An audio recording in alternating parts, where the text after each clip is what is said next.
আসসালামু আলাইকুম। এটিএন বাংলা সংবাদে সবাইকে স্বাগত জানাচ্ছি নাবিলা রহমান। প্রথমে জানিয়ে দিচ্ছি ইউসিবি সংবাদ শিরোনাম। সেনা অভ্যুত্থান নয়, গণ অভ্যুত্থানের মাধ্যমে সরকারকে ক্ষমতাচ্যুত করা হবে, গণমিছিল কর্মসূচিতে বললেন খালেদা জিয়া।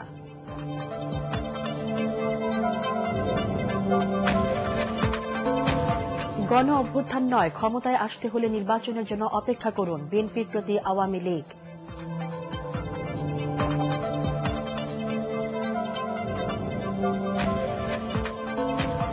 নব্বই দিন নয়, গেজেট প্রকাশের পর 180 দিনের মধ্যে ঢাকার 2 সিটি কর্পোরেশনের নির্বাচন, আইনের সংশোধনী মন্ত্রিসভায় অনুমোদন।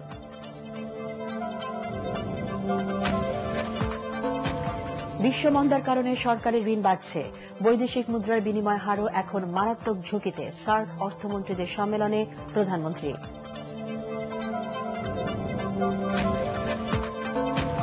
এবং পদ্মা সেতু তৈরিতে মালয়েশিয়ার সাথে আলোচনা শুরু, যোগাযোগ মন্ত্রীর সাথে বৈঠক করলেন দেশটির প্রধানমন্ত্রীর বিশেষ দূত।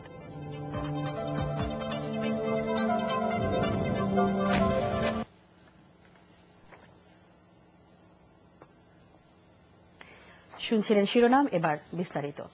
সেনা অভ্যুত্থান নয়, গণ অভ্যুত্থানের মাধ্যমেই সরকারকে ক্ষমতাচ্যুত করার আবারও ঘোষণা দিয়েছেন বিএনপি চেয়ারপারসন বেগম খালেদা জিয়া। 4 দলীয় জোটের গণমিছিল কর্মসূচিতে বক্তব্য রাখতে গিয়ে তিনি একথা বলেন। 12 মার্চ চলো চলো ঢাকা চলো স্লোগানে সবাইকে রাজধানীতে আসার প্রস্তুতি নেওয়ার আহ্বান জানান তিনি। সেখান থেকেই আসবে গুরুত্বপূর্ণ ঘোষণা, ইঙ্গিত দেন তিনি।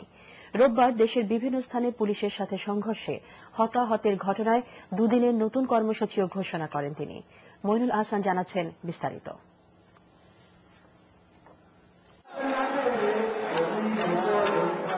সহিংসতার আশঙ্কা, পুলিশি নিষেধাজ্ঞা সহ গত কয়েকদিনের নানা নাটকীয়তা পেরিয়ে গণমিছিলে অংশ নিতে সোমবার বিকেল 4টার দিকে কেন্দ্রীয় কার্যালয়ে উপস্থিত হন বিরোধী দলীয় নেতা বেগম খালেদা জিয়া।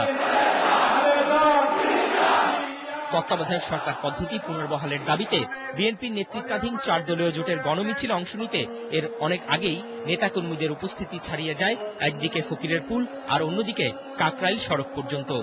গণমিছিল পূর্ব সভার একমাত্র বক্তা বিএনপি চেয়ারপারসন বেগম খালেদা জিয়া বলেন, জনবিচ্ছিন্ন সরকার বিরোধী দলের কর্মসূচিতে জনস্রোত দেখে আতঙ্কিত হয়ে পড়েছে, তাই গণমিছিলের মতো শান্তিপূর্ণ কর্মসূচি পালনেও তারা বাধা দিচ্ছে।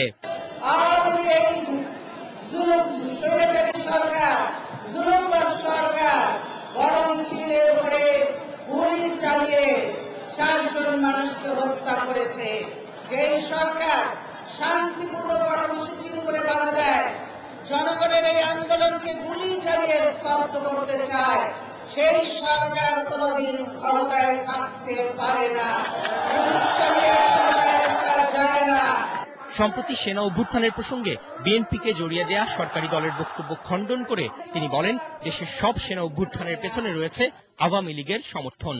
আমরা সেনা অভ্যুত্থানে বিশ্বাস করি না, আমরা গণ অভ্যুত্থানে বিশ্বাস করি। জনগণের গণ অভ্যুত্থান, জনগণের মাধ্যমেই এই সরকারের পতন ঘটানো হবে ইনশাআল্লাহ। সরকারের বিরুদ্ধে মানুষ ক্ষোভে ফুঁসে উঠেছে এমন দাবি করে বেগম জিয়া বলেন, তাই অতীতের মতো এবারও হত্যা গুমের রাজনীতি শুরু করেছে আওয়ামী লীগ। কেন এত ভয় জনগণকে? এই জনগণকে ভয় এই কারণেই যে শুধু লুটপাট করেছেন, দেশে লুটপাট করেছেন আর মানুষ হত্যা করেছেন, সেজন্যই জনগণকে এত ভয়।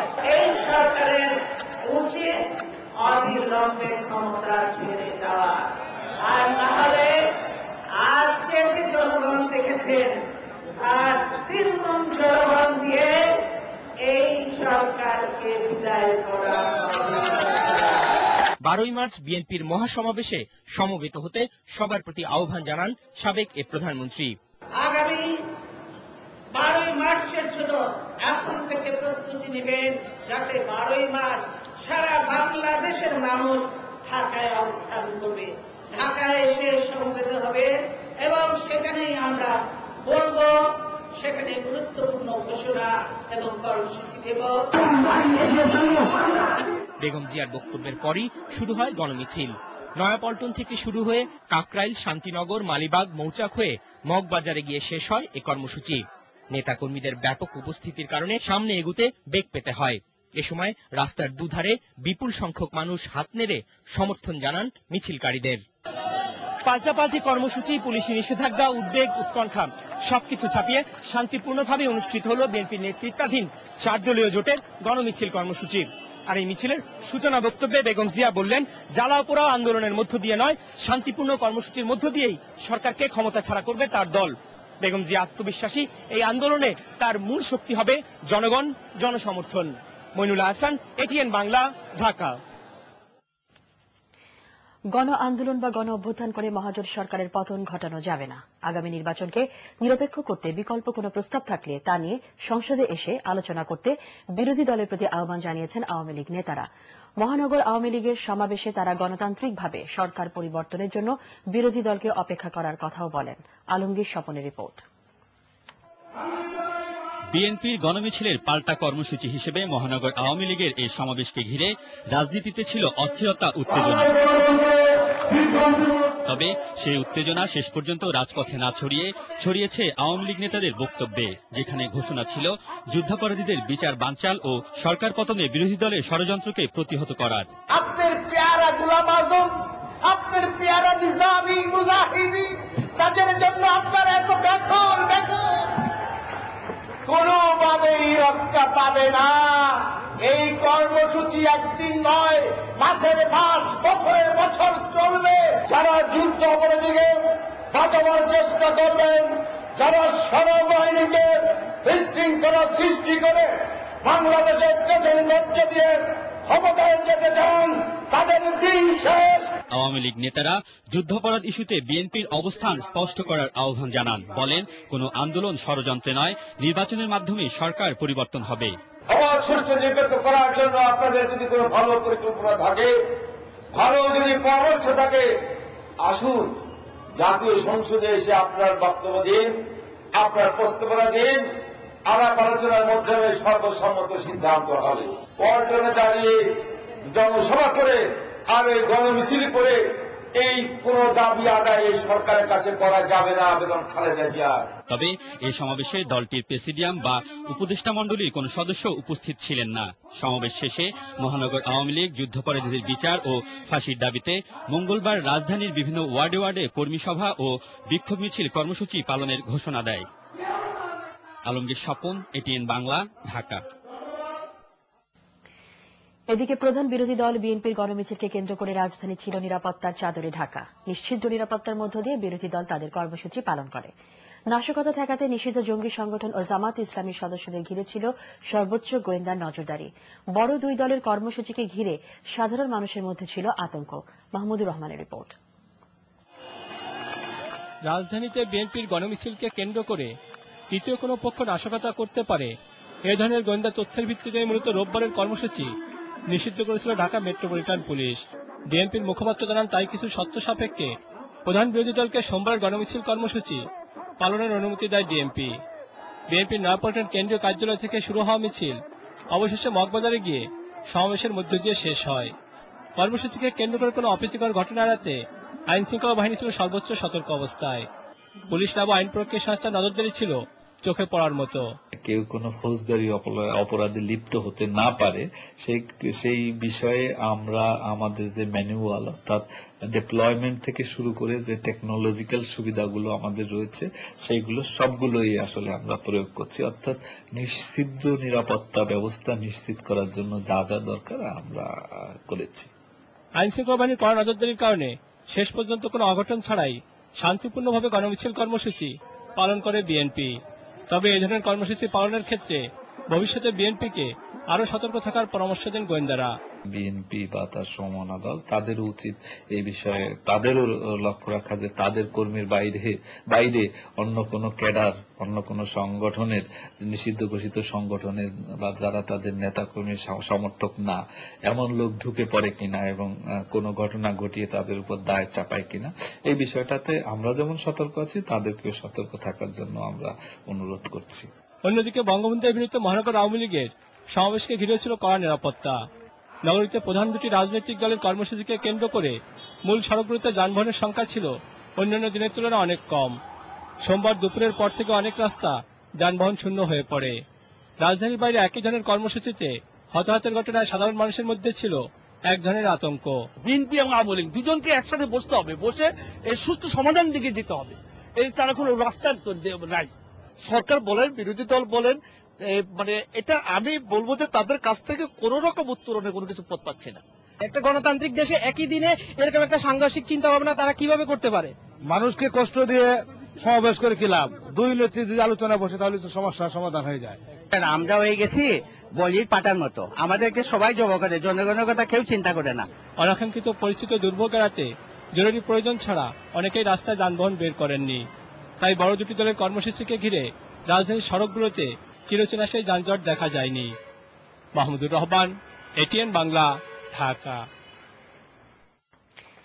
90 দিন নয়, গেজেট প্রকাশের 180 দিনের মধ্যে বিভক্ত ঢাকা উত্তর ও দক্ষিণ সিটি কর্পোরেশন নির্বাচন করার জন্য আইনের সংশোধনী অনুমোদন দিয়েছে মন্ত্রিসভা। সচিবালয়ে মন্ত্রিসভার নিয়মিত বৈঠকে আজ এই অনুমোদন দেওয়া হয়।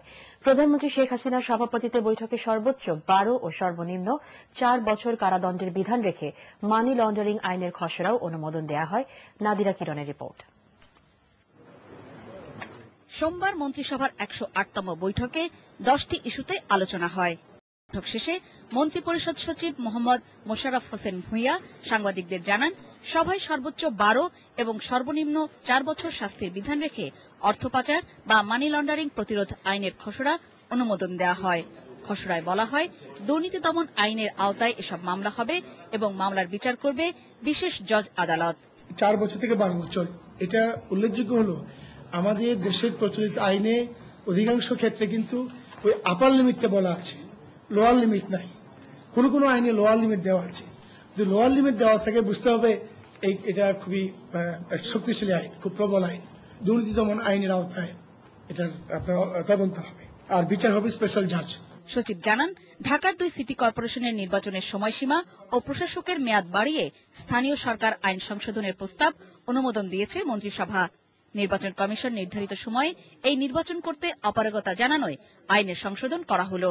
প্রভিশন ছিল যে 90 দিনের মধ্যে আপনার নির্বাচন হবে এবং নির্বাচন না হওয়া পর্যন্ত প্রশাসক দায়িত্ব পালন করবেন। ইলেকশন কমিশন তারা এই সময়ের মধ্যে তাদের পক্ষে নির্বাচন অনুষ্ঠান সম্ভব নয়, তারা অপারগতা প্রকাশ করেছে।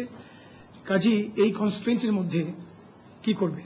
এখন এই যে 90 দিনটা বাড়িয়ে 180 দিন করার প্রস্তাব করা হয়েছে। এর আগে ঢাকাকে উত্তর ও দক্ষিণ এই 2টি সিটি কর্পোরেশন করে গত বছরের 30শে নভেম্বর স্থানীয় সরকার আইন বিলটি সংসদে পাশ হয়। এতে 90 দিনের মধ্যে নির্বাচন করার বিধান থাকায় ফেব্রুয়ারির মধ্যে ঢাকা সিটি কর্পোরেশনের নির্বাচন করার বাধ্যবাধকতা দেখা দেয়। সচিব আরো জানান, নির্দিষ্ট সময়সীমার মধ্যে নিজ অর্থায়নে বিশ্ববিদ্যালয় পরিচালনার বাধ্যবাধকতা তুলে দিতে জগন্নাথ বিশ্ববিদ্যালয় সহ 3টি বেসরকারি বিশ্ববিদ্যালয় আইনের সংশোধনী অনুমোদন দেওয়া হয় সভায়। নাদিরা কিরণ, এটিএন বাংলা, ঢাকা। বিশ্বমন্দার কারণে সরকার মাত্রাতিরিক্ত ঋণ নিতে বাধ্য হচ্ছে। সেই সাথে বৈদেশিক মুদ্রার বিনিময় হারও এখন মারাত্মক ঝুঁকিপূর্ণ অবস্থায় রয়েছে বলে মন্তব্য করেছেন প্রধানমন্ত্রী শেখ হাসিনা। এসব কারণে দিন দিন বাড়ছে জিনিসপত্রের দাম। আর এটাই এখন পুরো দক্ষিণ এশিয়ার চিত্র। সার্ক অর্থমন্ত্রীদের 5ম সম্মেলনের উদ্বোধনী অনুষ্ঠানে প্রধানমন্ত্রী এসব কথা বলেন। গোলাম পারভেজের রিপোর্ট। সবাই মিলে বিশ্ব অর্থনৈতিক মন্দার প্রভাব কিভাবে কাটিয়ে ওঠা যাবে, মূলত সেই বিষয়গুলো নিয়েই সার্ক অর্থমন্ত্রীদের এই 5ম সম্মেলন।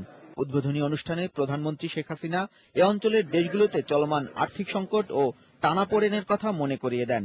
তবে তিনি বলেন, দক্ষিণ এশিয়া এ সংকট বেশ ভালোভাবেই মোকাবিলা করছে। আমাদের অর্থনৈতিক সামর্থ্য ক্রমান্বয়ে সংকুচিত হয়ে পড়ছে। দীর্ঘ সময়ের জন্য অর্থনৈতিক সম্প্রসারণ নীতিমালা টিকিয়ে রাখা কঠিন হয়ে যাচ্ছে। সরকারি খাতে ঋণ গ্রহণের পরিমাণও ক্রমাগত বৃদ্ধি পাচ্ছে। উত্তর আমেরিকা ও ইউরোপে সাম্প্রতিক যে অর্থনৈতিক সংকট দেখা দিয়েছে, আমাদের অর্থনীতির উপর তা মারাত্মক চাপ সৃষ্টি করছে। বিশ্বব্যাপী মূল্যস্ফীতির চাপ ক্রমাগতভাবে বাড়ছে এবং বৈদেশিক মুদ্রার বিনিময় হারের অস্থিরতা অত্যন্ত ঝুঁকিপূর্ণ অবস্থায় রয়েছে। প্রধানমন্ত্রী আরো বলেন, দক্ষিণ এশীয় অর্থনৈতিক ইউনিয়ন গঠন ও দক্ষিণ এশীয় ধারণা বাস্তবায়নের লক্ষ্য অর্জন এখনো অনেক দূরে। তাই আর্থিক সংকট মোকাবিলায় দেশগুলোর নীতি ও কৌশলের মধ্যে সমন্বয় আনতে হবে। দেশগুলোর মধ্যে তহবিল সরবরাহ এবং দীর্ঘমেয়াদী বিনিয়োগ বাড়াতে হবে। সাবটার অধীনে আমরা কিছুটা অগ্রগতি অর্জন করেছি সত্য, তবে স্পর্শকাতর তালিকার হ্রাস পদ্ধতি কিছুটা মন্থর। প্রধান প্রধান রপ্তানি পণ্য সংযুক্ত করে এটাকে জেলে সাজাতে হবে। কর ও কর বহির্ভূত বাধাসমূহ দ্রুত অপসারণ করতে হবে। বিভিন্ন পণ্যের মান সমতাকরণের প্রক্রিয়া আরো গতিশীল করা প্রয়োজন। দক্ষিণ এশীয় আঞ্চলিক মান সংস্থার কার্যালয় বাংলাদেশে স্থাপন এবং দক্ষিণ এশীয় উন্নয়ন তহবিল পরিচালনার বিষয়ে সার্ক অর্থমন্ত্রীদের পদক্ষেপকে স্বাগত জানান প্রধানমন্ত্রী। গোলাম পারভেজ, এটিএন বাংলা, ঢাকা। বিশ্বব্যাংকের সাহায্যের বিকল্প হিসেবে পদ্মা সেতু তৈরির জন্য এবার মালয়েশিয়া সরকারের সাথে আলোচনা শুরু করেছে বাংলাদেশ। দেশটির প্রধানমন্ত্রী নাজিব আব্দুল রাজ্জাকের বিশেষ দূত দাতো সেরি সামি ভিল্লুর নেতৃত্বে 7 সদস্যের প্রতিনিধি দল এ নিয়ে আজ বৈঠক করেন যোগাযোগ মন্ত্রী ওবায়দুল কাদেরের সাথে। পদ্মা সেতু তৈরির জন্য দুদেশের সরকারের মধ্যে একটি সমঝোতা চুক্তির প্রস্তাব দিয়েছেন তারা। সেতু তৈরিতে মালয়েশিয়া সরকার কারিগরি, আর্থিক সহ সব ধরনের সহায়তা দিতে রাজি আছে বলে জানান যোগাযোগ মন্ত্রী। পদ্মা সেতু তারা নির্মাণ করতে চায়, তাদের অফারটা আমরা পেয়েছি। অফার যে আমরা গ্রহণ করেছি, আমি আশা করি পদ্মার উপরে আজকে যে কুয়াশা, এই কুয়াশা যে যাই বলুন অচিরেই কেটে যাবে। গত 3 বছরে জাতীয় পরিকল্পনার অংশ হিসেবে সরকার মোট 633টি প্রকল্প বাস্তবায়ন করেছে। চলতি অর্থ বছরের প্রথম 6 মাসে বার্ষিক উন্নয়ন কর্মসূচি থেকে ব্যয় করা হয়েছে মোট বরাদ্দের 28%। জাতীয় সংসদের প্রশ্নোত্তর পর্বে এসব তথ্য জানিয়েছেন পরিকল্পনা মন্ত্রী এ.কে খন্দকার। তিনি জানান, ডিসেম্বর পর্যন্ত এডিপিতে মোট ব্যয় হয়েছে 12,703 কোটি টাকা, যার মধ্যে 35% সরকারের নিজস্ব অর্থায়ন থেকে। অন্য এক প্রশ্নের জবাবে পররাষ্ট্রমন্ত্রী সংসদকে জানান, বিভিন্ন দেশের দূতাবাস, কনসুলেট অফিস ও শ্রম বিভাগ খোলা হয়েছে। মালয়েশিয়া ও ইরাক সহ কয়েকটি দেশে শ্রম বাজার নতুন করে চালু হবে। তিনি বলেন, ভারত জানিয়েছে টিপাইমুখ প্রকল্পের কাজ এখনো শুরু হয়নি।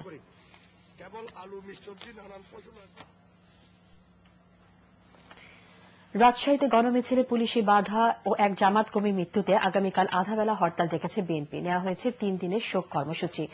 এর আগে দুপুরে রাজারহাতা ও হেতেমখা এলাকায় পুলিশ ও জামাত শিবিরের সংঘর্ষে পুলিশের গুলিতে ওই জামাত কর্মী নিহত হয় বলে অভিযোগ করা হয়েছে। এই সময় সাংবাদিক, পুলিশ সহ আহত হয় শতাধিক নেতাকর্মী। পুলিশ, বিএনপি ও জামাতের শতাধিক নেতাকর্মীকে আটক করে। অন্যদিকে চট্টগ্রাম ও খুলনায় শান্তিপূর্ণভাবে বিএনপি গণমিছিল করেছে।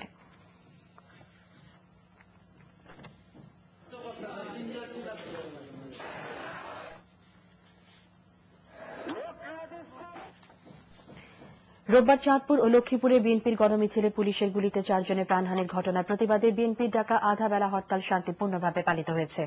সিলেটে বিএনপি ঘোষিত গণমিছিল স্থগিত করা হলেও নাটোরের বিভিন্ন জায়গায় বিএনপির শান্তিপূর্ণ গণমিছিলে আওয়ামী লীগ কর্মীদের হামলায় 1.5 শতাধিক বিএনপি নেতাকর্মী আহত হয়েছে বলে অভিযোগ উঠেছে। আরো জানাচ্ছেন ফজলুর রাব্বি।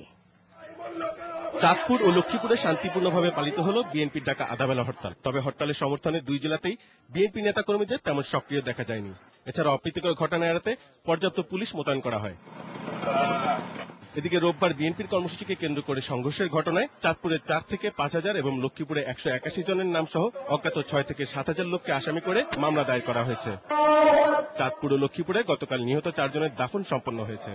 প্রশাসনের পক্ষ থেকে সভা সমাবেশ নিষিদ্ধ করায় সিলেটে বিএনপি ঘোষিত দুপুর 2টার গণমিছিল স্থগিত করা হয়। জেলা বিএনপির 2 গ্রুপের সমর্থকরা কর্মসূচি দেয়। পৌর এলাকায় 144 ধারা জারি করে স্থানীয় প্রশাসন। জেলা বিএনপি কার্যালয় সহ শহরের গুরুত্বপূর্ণ সড়কে মোতায়েন করা হয় police O RAB.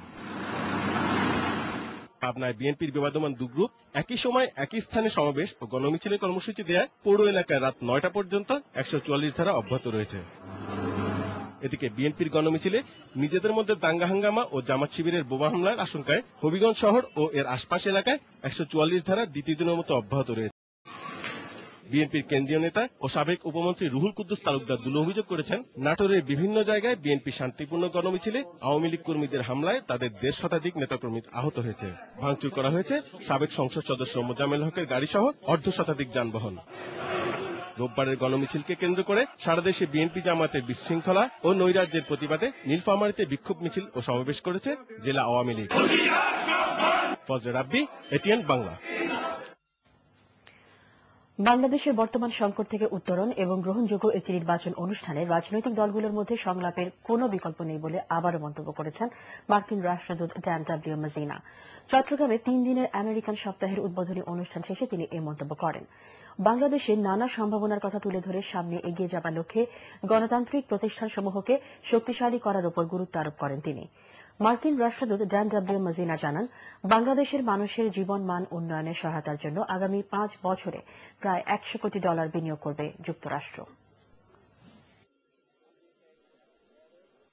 I call on all political parties to dialogue, to talk to each other, to work together, to find a way that some mechanism so they can be together, some mechanism so that the next elections can be free, can be fair, can be credible. The next elections, all of the parties will accept the results. That is what I call for. যুদ্ধাপরাধীদের বিচার বানচাল করতে জামাতের সাথে বিএনপির দেশ অস্থিতিশীল করার চক্রান্তের অভিযোগ এনে যুবলীগ রাজধানীতে মানববন্ধন কর্মসূচি পালন করে। বেলা 11:30 থেকে দুপুর 1:30 পর্যন্ত টানা 1.5 ঘণ্টা জাতীয় প্রেস ক্লাব থেকে শাপলা চত্বর পর্যন্ত বিস্তৃত ছিল এই মানববন্ধন। এতে বক্তব্য রাখেন যুবলীগ সভাপতি ওমর ফারুক চৌধুরী ও সাধারণ সম্পাদক মির্জা আজম। বক্তারা মুক্তিযুদ্ধের চেতনার যুব সমাজকে ঐক্যবদ্ধ করার জন্য যুবলীগ নেতাকর্মীদের কাজ করার আহ্বান জানান। একই সাথে বিরোধী দলকে দেশের স্বাধীনতা ও সার্বভৌমত্বের স্বার্থে স্বাধীনতা বিরোধীদের সঙ্গ ত্যাগ করার আহ্বান জানান।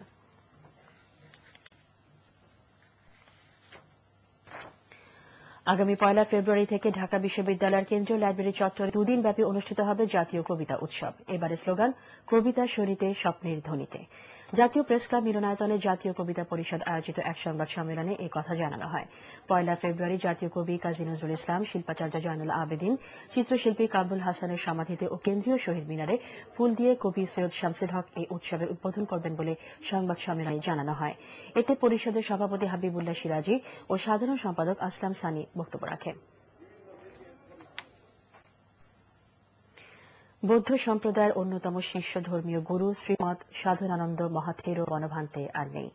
বিকেল 3:57 রাজধানীর স্কয়ার হাসপাতালে চিকিৎসাধীন অবস্থায় তিনি পরিনির্বাণ লাভ করেন। তার বয়স হয়েছিল 93 বছর। গত 27 জানুয়ারি অসুস্থ অবস্থায় তাকে হাসপাতালে ভর্তি করা হয়। আন্তর্জাতিক সম্প্রদায়ের এই ধর্মীয় গুরু 1920 সালের 8 জানুয়ারি রাঙ্গামাটির সদর উপজেলার মগবান ইউনিয়নের মোরঘোনা গ্রামে জন্মগ্রহণ করেন। মহান এ ধর্মীয় গুরুর মহাপ্রয়াণের খবর শুনে অগণিত ভক্ত হাসপাতাল প্রাঙ্গণে ছুটে আসেন।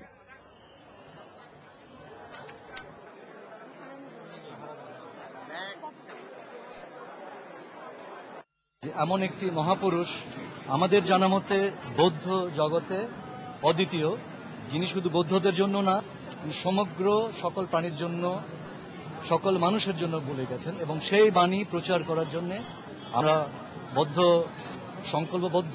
বৌদ্ধের যে শাশ্বত বাণী মৈত্রী, করুণা, মুদিতা, উপেক্ষা, সেটার আদর্শে উনি উজ্জীবিত হয়ে বৌদ্ধ যে ধর্মীয়কে প্রচার করেছেন।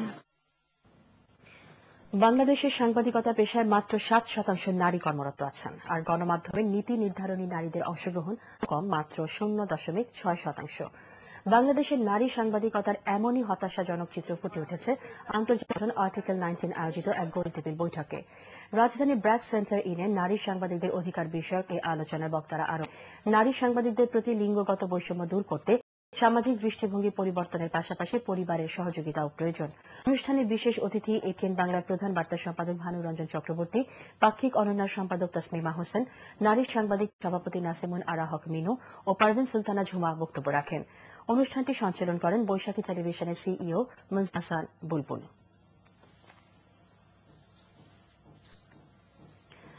আন্তর্জাতিক সংবাদ।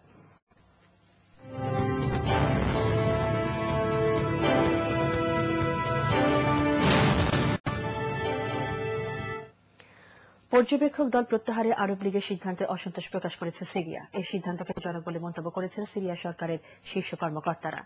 সিরিয়ায় সহিংস পরিস্থিতি জোরদার হওয়ায় এই সিদ্ধান্ত নেওয়া হয়েছে বলে মন্তব্য করেছে সিরিয়ার বিরোধী দলগুলোর সংগঠন national Democratic revolutionary coordinating committee. এদিকে রোববার সিরিয়ায় বিক্ষোভকারীদের সাথে সরকারি বাহিনী সংঘর্ষে 6 সেনাসহ অন্তত 60 জন মারা গেছে বলে দাবি করেছে বিভিন্ন মানবাধিকার সংগঠন। তবে কোনো নিরপেক্ষ সূত্র থেকে এ দাবির সত্যতা যাচাই করা যায়নি। মার্কিন যুক্তরাষ্ট্রের ফ্লোরিডার হাইওয়েতে অনেকগুলো গাড়ির সংঘর্ষে কমপক্ষে 10 জন নিহত হয়েছে, আহত হয়েছে 18 জন। এই দুর্ঘটনায় অন্তত 12টি প্রাইভেট কার ও 6টি মার্কেট ক্ষতিগ্রস্ত হয় বলে জানিয়েছেন কর্মকর্তারা। দুর্ঘটনার সময় ওই রাস্তা ও আশেপাশের এলাকার আকাশে ঘন কালো ধোঁয়া ছিল বলে জানিয়েছেন ঘটনাগ্রস্ত একটি গাড়ির চালক। কাছেই একটি বনাঞ্চলে দাবানলের কারণে ওই কালো ধোঁয়া ছড়িয়ে পড়ে। আহতদের হাসপাতালে ভর্তি করা হয়েছে।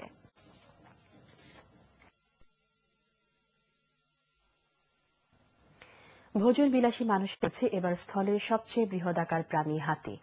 এতদিন পর্যন্ত দাঁত, চামড়া, চড়া মূল্যে বিক্রির জন্য হাতি নিধন হলেও শুরু হয়েছে খাদ্যের জন্য হাতি নিধন। বিশেষজ্ঞরা আশঙ্কা করছেন, এভাবে হাতি খাওয়া শুরু হলে শিগগিরই বিলুপ্ত হয়ে যাবে প্রাণীটি। বিস্তারিত জানাচ্ছেন সাদিয়া মাহজাবিন ইমাম। হাত পাওয়া যায় প্রাচীন মিথেও। কোন সম্প্রদায়ের ব্যবসায়ের উন্নতির প্রতীক, কোন অঞ্চলে সে সৃষ্টির শুরুকালের প্রাণী, তাই কল্যাণকর। আশ্চর্যের বিষয়, তার দৈহিক আকৃতি হিংস্রতার কথা মনে করিয়ে দিলেও আসলে হাতি অসম্ভব লাজুক, আবার মেধাবীও বটে। সার্কাসের আসরে বাচ্চা হাতির নিপুণ কসরত মুগ্ধ না করলে যেন সই যাবে। তবে এবার আশ্চর্য করেছে ভোজন বিলাসী মানুষের রুচি। থাইল্যান্ডে চড়া দামে বিক্রি হচ্ছে হাতির মাংস। বিশেষ করে পুরুষ হাতির মাংস নাকি বাড়িয়ে তুলছে মানুষের জৈবিক চাহিদা। এমনিতেই প্রাকৃতিকভাবে হাতির প্রসবের দীর্ঘকাল, জমে যাওয়া বৈশ্বিক উষ্ণতা সবকিছু মিলিয়ে প্রাণীটি বিলুপ্ত হচ্ছে। এর মধ্যে প্রায় $1,00,000 একজোড়া হাতি হওয়ায় বিভিন্ন বনাঞ্চলে শুরু হয়েছে চোরাই বিক্রেতাদের হাতি হত্যা। থাইল্যান্ডের খাবারের দোকানগুলোতে অন্যান্য প্রাণীর মাংসের সাথে পাওয়া যায় হাতির মাংস। আর এমন করে যদি মানুষের খাবারের তালিকায় খুব সহজে উঠে আসে বিশালাকার এই প্রাণীর মাংস, যদি অভ্যস্ত হয়ে পড়ে ভোজন বিলাসীরা, তবে অচিরেই নিশ্চিহ্ন হবে হাতি। হারিয়ে যাবে এই কালের সবচেয়ে বড় টাকার প্রাণীটি।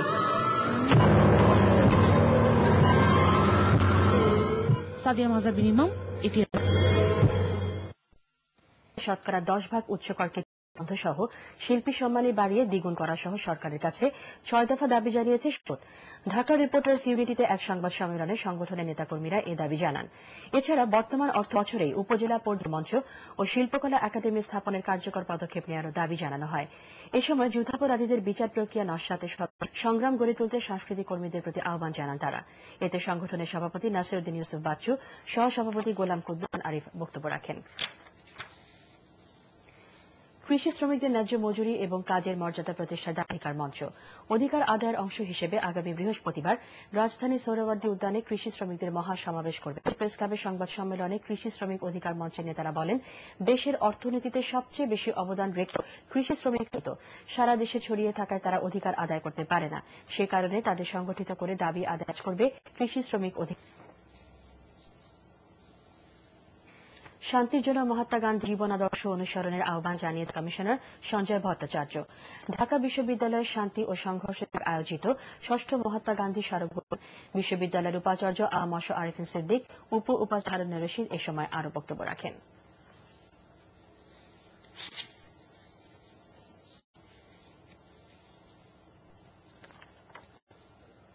এবার পার্টিক্স খেলার খবর।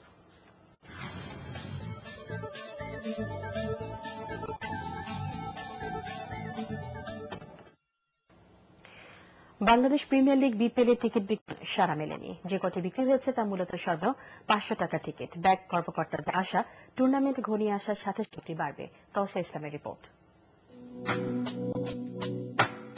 জমকালো আয়োজন কোটি কোটি টাকা বিপিএল কে আকর্ষণীয় করার জন্য, কিন্তু উচ্চ মূল্যের কারণে টিকিট বিক্রির প্রথম দিন হাতে গোনা ক্রেতা ছিল শাখাগুলোতে।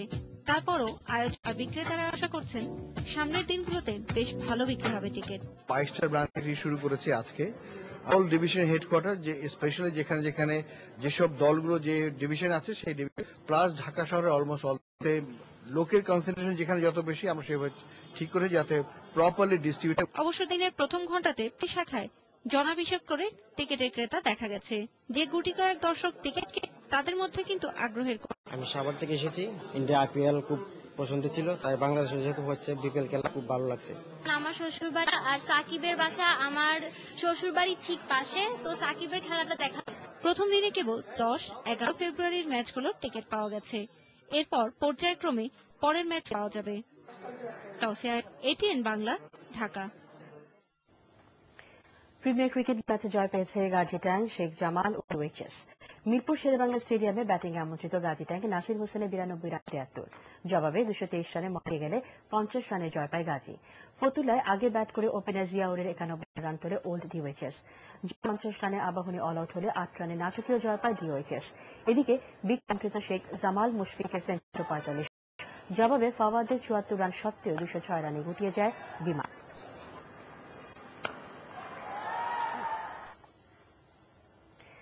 ঘরোয়া ফুটবল বলে মনে করেন মুক্তিযোদ্ধা সেলের কোচ। তাদের মতে এভাবে চলতে থাকলে একসময় জাতীয় দল তৈরি করতে মানসম্মত খেলা খুঁজে হবে। এই অবস্থায় লিগে ফেডারেশন ও ক্লাব কর্মকর্তাদের দেশি খেলোয়াড়দের উপর আস্থা রাখার পরামর্শ দেন মুক্তিযোদ্ধা ও শেখ রাসেল, জানাচ্ছেন চিং এশা।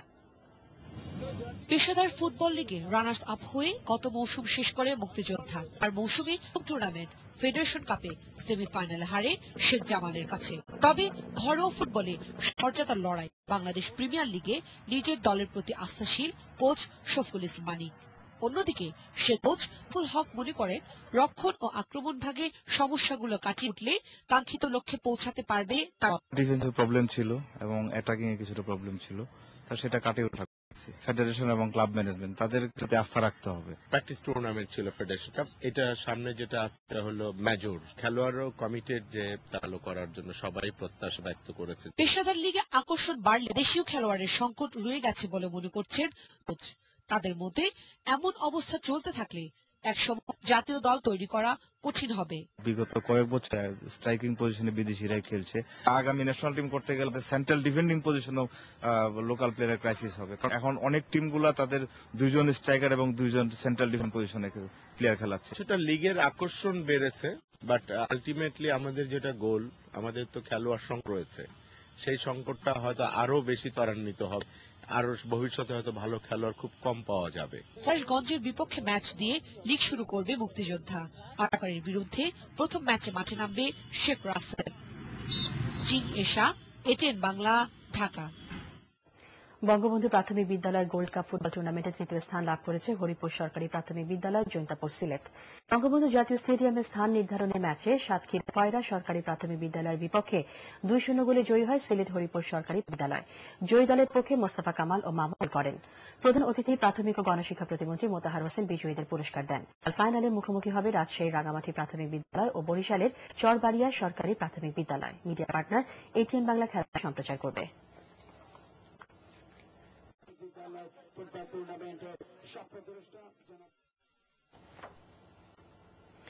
ইসলাম ব্যাংকের পৃষ্ঠপোষকতায় জাতীয় স্কুল ফুটবল টুর্নামেন্টের গাজীপুর অঞ্চলে আজ প্রথম খেলা মতিন উচ্চ বিদ্যালয়কে 5-0 গোলে হারিয়েছে কাপুর উচ্চ বিদ্যালয়। দ্বিতীয় খেলায় আরবাইদ উচ্চ বিদ্যালয় 2-0 গোলে হারায় মোদাফা হাজি বিদ্যালয়কে। তৃতীয় খেলায় গাছাড় 2-0 গোলে অলিম্পিয়া টেক্সটাইল উচ্চ বিদ্যালয়কে পরাজিত করে এবং চতুর্থ খেলায় 1-0 গোলে হারায় রানী মণি সরকারি বালক উচ্চ বিদ্যালয়কে। ময়মনসিংহের ফুলবাড়িয়া উপজেলার উদ্বোধনী খেলায় ফুলবাড়িয়া পাইলট 1-0 গোলে মোহাম্মদ উচ্চ বিদ্যালয়কে হারিয়েছে। পাইলট উচ্চ বিদ্যালয় দলের পক্ষে শাহরিয়ার হোসেন শাওন একমাত্র গোলটি করে দলকে জয় করেছে। শেষ করার আগে ইউসিবি সংবাদ শিরোনাম জানিয়ে দিচ্ছি আরেকবার। সেনা নয়, গণ অভ্যুত্থানের মাধ্যমে সরকারকে ক্ষমতাচ্যুত করা হবে, গণমিছিল কর্মসূচিতে বললেন খালেদা জিয়া।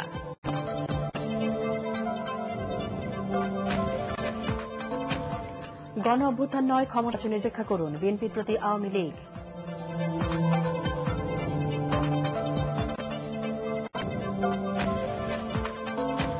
নব্বই দিন নয়, গেজেট প্রকাশের পর 180 দিনের মধ্যে ঢাকার 2 সিটি কর্পোরেশন সংশোধনী মন্ত্রিসভায় অনুমোদন।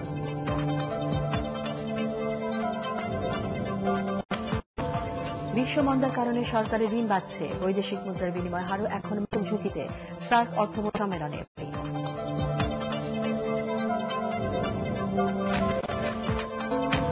এবার সেতু তৈরির সাথে আলোচনা শুরু, যোগাযোগ মন্ত্রীর সাথে বৈঠক করলেন দেশটির প্রধানমন্ত্রী বিশেষ দূত।